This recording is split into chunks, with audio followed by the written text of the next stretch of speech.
at 11. It's Saturday, November 20th. I'm Denise Sawyer. Stephanie has the night off. Now, we have new information and stories we've been following the entire week. But first, let's go ahead and check in with meteorologist Jennifer Collins as we talk about this soggy weekend. But today, the sun managed to come out as we celebrated Stephanie's birthday. So there was a sense of relief today. All right, new tonight, a man is dead after being hit by two cars in Boynton Beach. Now, let's go ahead and show you video that we do have. Investigators say that the 59-year-old man ran across Congress Avenue onto oncoming traffic.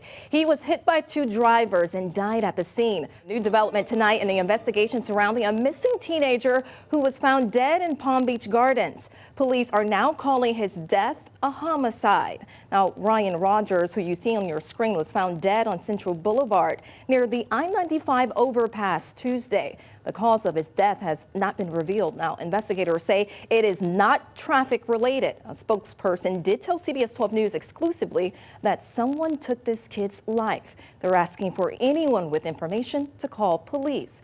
Also in Palm Beach County, a major break in a home invasion murder. New DNA evidence closes an investigation that dates back 13 years. Police arrested 47-year-old Luis Ruiz Gonzalez. Deputies found a person shot to death and a second victim who had been sexually assaulted.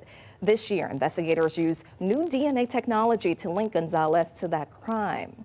Meanwhile, in Indian River County, a Gifford man is found not guilty of the murder of his own girlfriend after a 2017 search warrant operation led to a shootout. CBS 12 News reporter Jay O'Brien has more. SWAT raid. 4 years ago, it was headline news. Andrew Coffey IV, then in his early 20s, arrested for a firefight with the Indian River County Sheriff's Office SWAT team who were raiding his home. That was our Jay O'Brien reporting. All right, it's 11:05 now. Atlanta police have identified the man they say who's responsible for causing a ground stop at America's busiest airport. Now, 42-year-old Kenny Wells allegedly put a concealed weapon in his luggage at Hartsfield-Jackson International Airport when a security X-ray machine at the main security checkpoint identified the gun. Wells allegedly jumped on that bag as it was being hand searched, and in the struggle, the gun went off, and then Wells fled the airport carrying the weapon and remains at large. Fortunately, the bullet was fired and no one was hurt. Now that convicted felon, Wells is not allowed to have a gun and now faces multiple charges. Now this week, Governor Ron DeSantis signed a series of anti-COVID vaccine mandate laws. This is his attempt at blocking a federal mask and vaccine mandate. Now DeSantis claims that he is upholding the rights of Floridians to choose whether or not to be vaccinated. Private employers can still require vaccines, but they cannot allow, but they have to allow for more exemptions. Now, if the federal vaccine mandate does clear the court, then these Florida laws that just passed this past week would be in conflict. What then with this state law? Great. I mean, that's the million-dollar question, right? So there'll be a lot of lawyers like me in Florida trying to figure out if the concept of something called federal preemption applies here. Yeah, a lot of questions and not a lot of answers because everything is still very much gray. There's a lot of gray area. Now, employers could face large fines if they're not following that Florida vaccine law. All right, 11:11 still ahead. A young girl is being honored for her bravery. More on her story is next.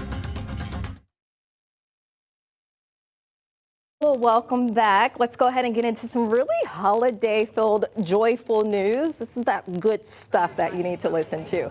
Happening here in the 561, the Buchanan Provision nonprofit teamed up with the city of West Palm Beach to give out holiday meals ahead of Thanksgiving. You see what I'm saying? This is the feel-good news that you've been waiting for. About 10,000 meals were given out at today's event. This is very crucial because food insecurity has become a growing problem during the pandemic.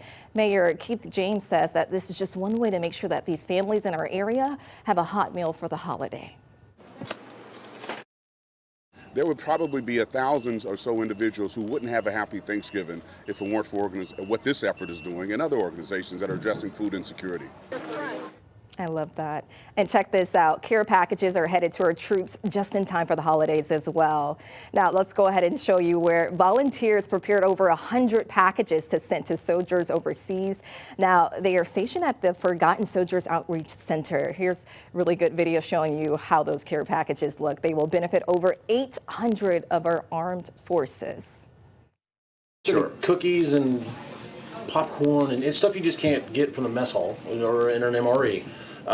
You know, wipes, deodorants, and toothpaste. You never know.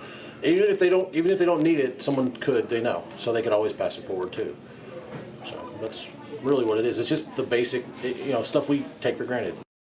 Yeah, those cookies, I'm sure they'll find use of those. I never take cookies for granted. Now, the packages will be shipped after Thanksgiving to make sure that troops will receive them just in time for the holidays. All right, now here's a very cool story. Engineering students at Palm Beach State College got into the holiday spirit in a different way with robotic turkey. Take a look at that. Yeah.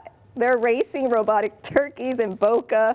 Now, the college teamed up with FAU and Broward College to make this wacky event happen. And of course, we were there to catch it all in action. Students were given just a week to build their robots, and today they got a chance to race them within that indoor track. Look how festive and cute. I wonder who was like the overall winner. Now, this is the organization's first competition since the start of the pandemic. Console controllers, but who's We're very thankful to be back in person, to be able to work with our students in person, to see the faculty, and to interact with a lot of departments. And how cool is that? Now, the contest was funded by a grant from the U.S. Department of Education. All right, let's go ahead and turn over to our weather and see if maybe we have some good weather in store for the holiday season. Joining us this Saturday night, remember, news is always 24/7 at CBS12.com.